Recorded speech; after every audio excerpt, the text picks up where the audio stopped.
Hello, class. Glad you could make it on a day off. Those of you that came, I'll give you some extra credit or something. Again, those of you on parole or probation or whatever, you didn't have to come today anyway.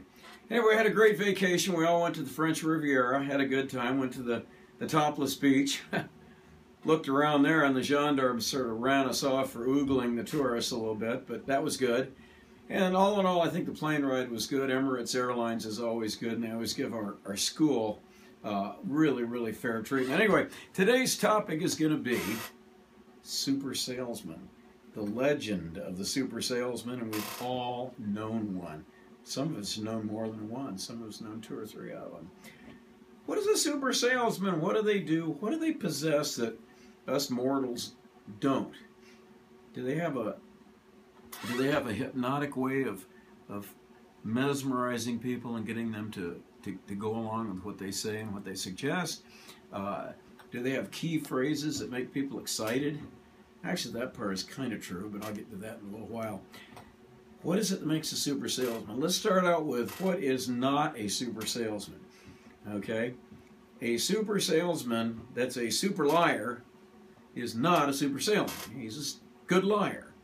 And people buy his goods or services because he misrepresents them and makes promises that are not true and generally doesn't come through with any of that kind of stuff.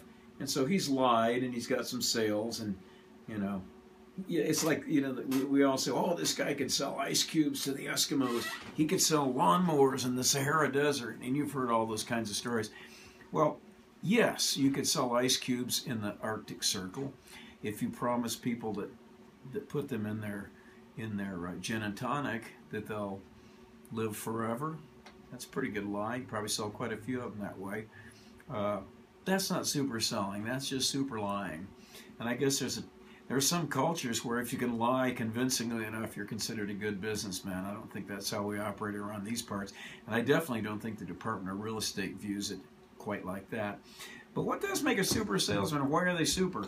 Well, I think probably, and we can talk in the context of homes, because that's what we're doing here in this extensive university of ours. We're trying to get to the bottom of the science and technique of selling homes. And first of all, the first thing we take off the table is the concept of selling. I sold him something. I sold him something. Because it gives the connotation that you beat him. You beat him. You've defeated him. You sold him something. You laid him away, like they talk about on car lots. Laid him away. That means that you're the winner and he's the loser. And where that comes into play is the next time that this client wants to buy something, you're going to be the last guy he's going to go to. So you're not going to defeat this guy by selling him something. In regards to a home, you can't do that anyway. You can't stuff someone into a home. If you're a super liar, you can make certain representations, and for sure, the very next morning after you've written the offer, the husband and wife that you represent will show up at your office with a long face, and what do they usually say? Well, we've decided we're going to get divorced now. It's just too... And really, they're not getting divorced. They're afraid they're going to lose their deposit, so they tell you that. Not realizing they've got the whole inspection period to say, heck with it, we don't want the house anymore. But all that, you can't force people to buy stuff, and you can't pull tricks and say funny stuff and get them to go along with it. What you can do, and what the really good people do, is you're constantly, warmly and enthusiastically talking about benefits. From the minute you get out of the car, you drive up in front of a house, you get out of the car, and the first thing you do is look at the house and say, well, from this point it looks fantastic. I'm looking up and down the street, don't see cars on blocks, don't see graffiti sprayed all over the place. Looks like a lot of pride of ownership in this neighborhood, so I think we may be onto something really good. What do you think? Well, what are they going to say? No. I don't like a neighborhood where people mow their lawns. I prefer having cars taken apart in the front yard. Of course they're not. They're going to agree with you. That's a good idea. Let's go inside. We've already set the groundwork. You've got them thinking positively about the house. Okay? And from this point forward, all you're going to be talking about is benefits. Benefits, benefits, benefits. Warmly. Not and you don't confront people on them. You walk in, you see a fireplace. Does your current house have a fireplace? Yeah, it does. Do you use it very often? Not as much as we'd like to. Well, you know something? This one's got gas logs in it, so it's going to be really good on those cold Sacramento evenings. I think you're going to like it. I know I like to do that. Pop some popcorn, watch the game, fireplace going. It's all good. And so on and so forth. We're all the way through the house. I picked up a bug on the Riviera. But it's benefits. Because in the end, the super salesman doesn't sell them something. He doesn't close them and do all that kind of stuff.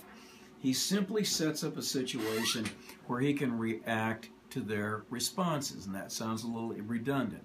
That being said, you've created enough yeses as you go through. Yes, they like the back patio. Yes, they definitely like to entertain. Yeah, the school down the street looks really cute, and because I'm such a great salesperson, I'm going to get you the brochure from the district. So you're going to find out if people graduate from there, if they go on to big things, or if there's class sizes, or you're going to provide them with that information. Years ago, they had a guy on TV as part of a Shell oil commercial. And he was called the Shell Answer Man. He'd walk out wearing a lab coat, and he'd have a clipboard in his hand. He'd say, "We have some questions here. Dear Answer Man, my car says I should put high-test gas in it, but what happens if I put regular in it?" And he'll go on chapter and verse on, "That's very dangerous to the engine. We've determined that the valve seats will wear out 90% quicker, and we never. Anyway, make a long story short, that series didn't last that long. People don't like an answer man. Don't be an answer man. Don't do that. React to the people. Suggest things. Suggest the benefits. Do you like to cook? This is a gourmet kitchen. I wish I had a kitchen like this. It was really, really nice. Mrs. Purdy and I enjoy cooking together. What do you like to fix? Oh, you fix lasagna. Wonderful. Don't forget to invite me over after you move in. I know you're saying, well, I'd never do a canned spiel like that. Yes, you would. Tom Cruise has got Mission Impossible 19 or whatever it is. He doesn't go out there and have the director throw an idea out and say, "Tom and the cast, here's the idea. The bad guy is going to try to inject the water supply of the United States with, potassium cyanide, and you're going to figure it out. You're going to ride a motorcycle and jump over a few things and end up in a shootout. And you guys just make up the dialogue, and it'll be all cool." No. The director paid a screenwriter $1 million to write every single word of dialogue. And the super salesman must use professional dialogue. The first company I worked for was a very small brokerage, and the training it consisted of going in the conference room, and I had this series of VHS tapes. Tommy Hopkins and Larry Walter, who was a broker, said, "Go through all these. Watch every single one of them. Watch 2 a day, and then I'm going to ask you questions about them."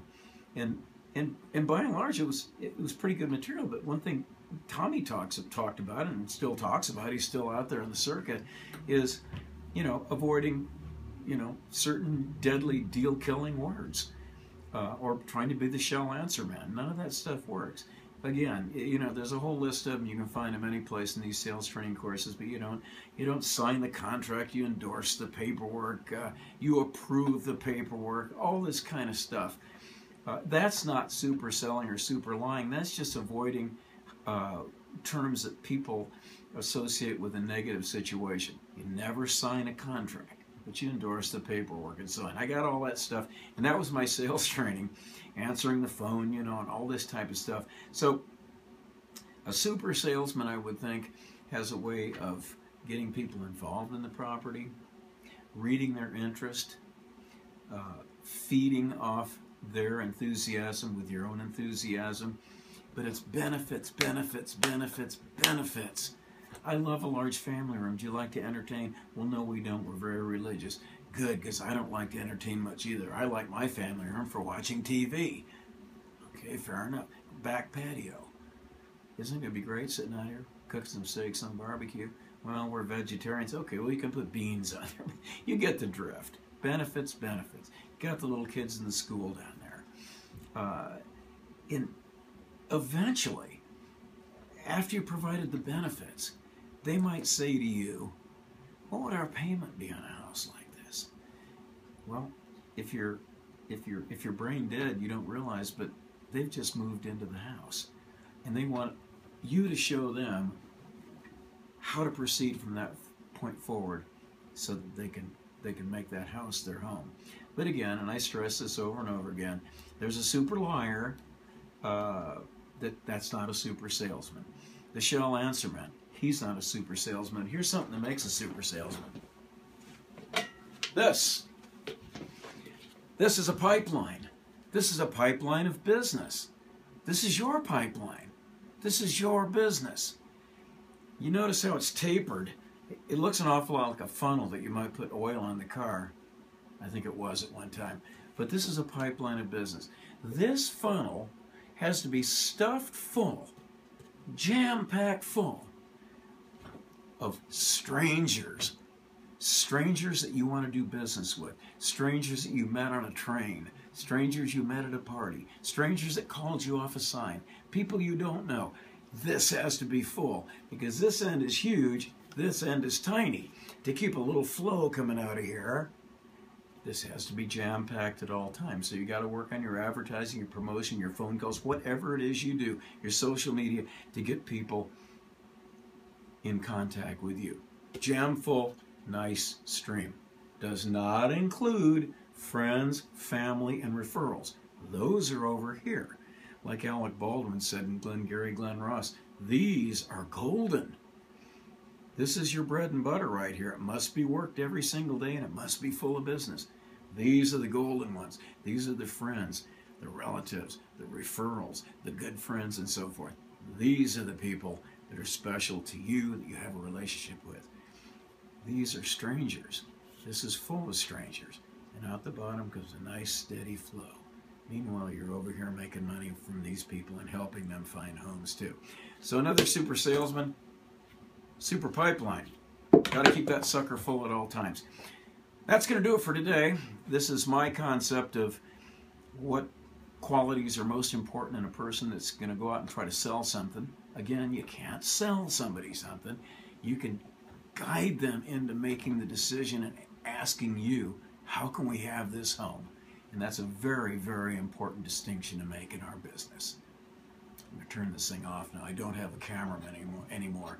Union scale got too high. We couldn't afford it.